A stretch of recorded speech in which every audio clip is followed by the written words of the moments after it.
Hi, everybody. Okay, so as usual, I have a couple more thoughts about Y&R as of late. And then I'm going to do a bold one, and then just so you know, I'm probably going to do a episode about, or the video about the bold episode for tomorrow, but that might be it for me. And I'll take tomorrow kind of off, and then I'll be back on Friday. So, all right. Okay, kind of talked about this a little bit in the first video, and I just wanted to expand a little bit and expand about another idea, and then I'm on to go. Okay, so, all right, every character at a certain point has kids, right? The character has to have kids. The problem is that most of the time we see them as little kids, and then there's a period of time where they either change the actor to age them up, or we just don't see them for years. And then people like me and other people who have been watching this for years say, "Where's that kid? So and so. We haven't seen him in forever." Okay, now, uh, Johnny and Katie, who are Victoria's kids, I don't have a problem with them being on the soap opera. Of course not. But here's the problem. When they were little kids, they were on all the time. So I got to know what they look like and their names and stuff and how they're related to everybody. All the stuff you need to know, right?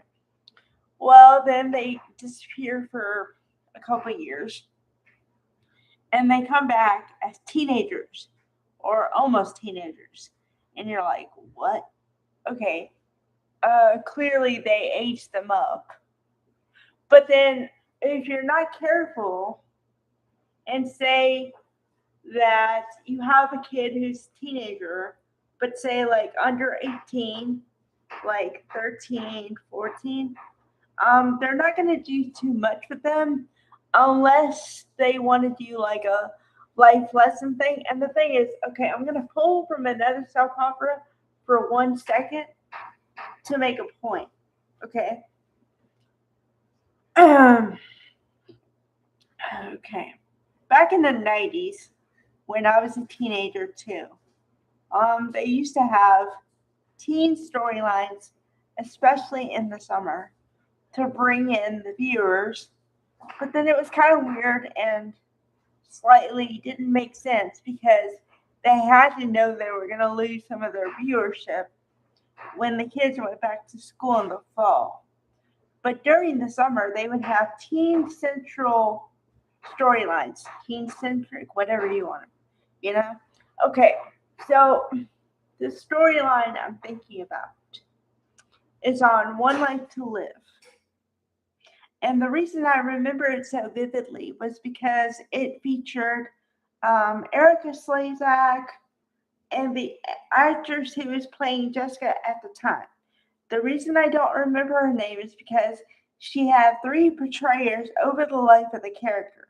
Okay? But when Jessica was a teenager, she had adult things with a boy. Okay?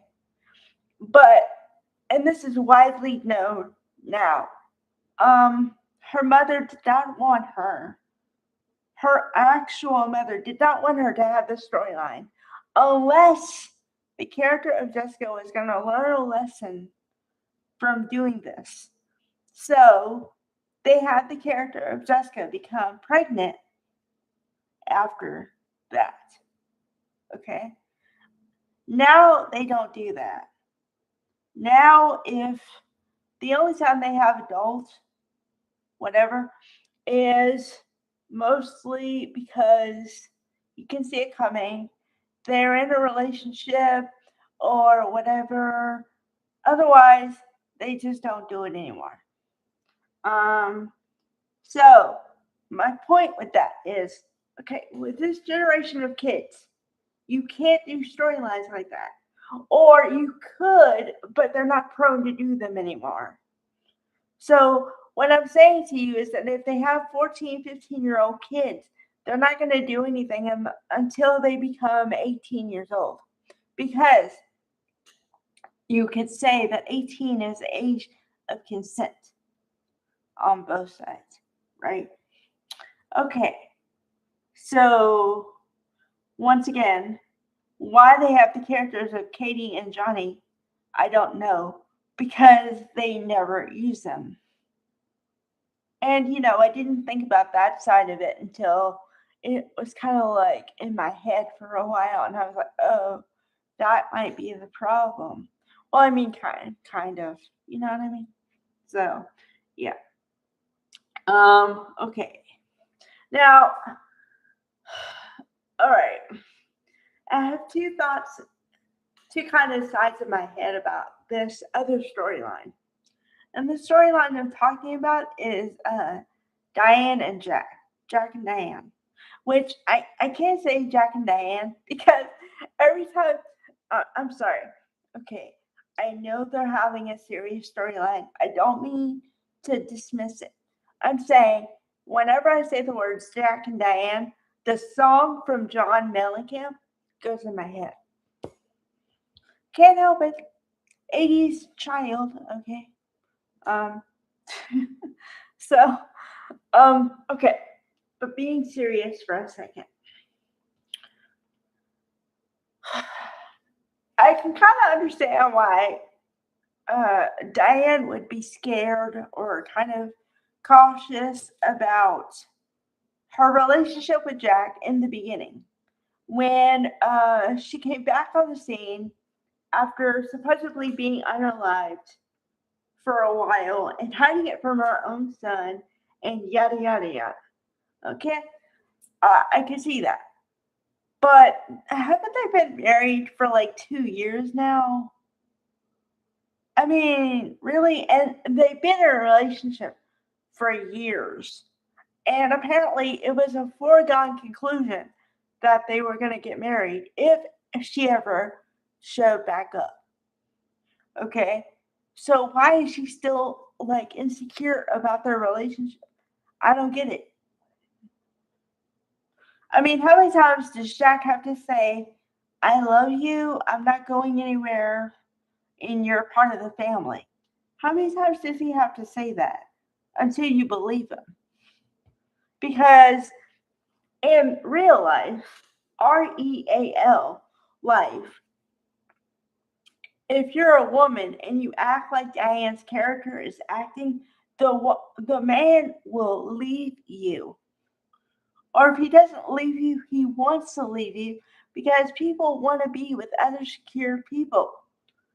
You don't want to be with somebody you have to constantly reassure that they want to be in a relationship and that, yeah, the relationship is going somewhere and that whole thing. They don't want it, okay? So why they would let this play out on a soap opera, don't know. It's not cute. It doesn't serve anything. And like, otherwise, why are you doing it? For me, it serves no purpose. And once something serves no purpose, out. So I don't know. Okay. Now I guess I gotta throw something else in there a little bit. Okay. And I do this from time to time. Okay. Storyline I want to see. Well, I want to see Billy get a win actually because, and the reason why I say that is because every time they put Billy in a storyline where he could win or lose, he always ends up losing, and I don't know why. I don't know if it's because, sometimes I could say, okay, maybe it's because of his greed, or maybe it's because feels like he has something to prove. But at this point, what? Okay, like he's done everything for the family. He's trying to do the right thing. All he's trying to do is have his own company and have a little respect of his own and not have his brother or anybody else, quote unquote, save him from whatever. Like, a bad reputation or a bad decision, or I could go on. You know what I mean? So just let the boy have a win. Let the man have a win. And by the way, side note, Jason has been killing it as Jason Thompson has been killing it as Billy lately. Okay? So that man deserves Emmys, respect, you know, from my point of view. So, all right. Bye, everybody.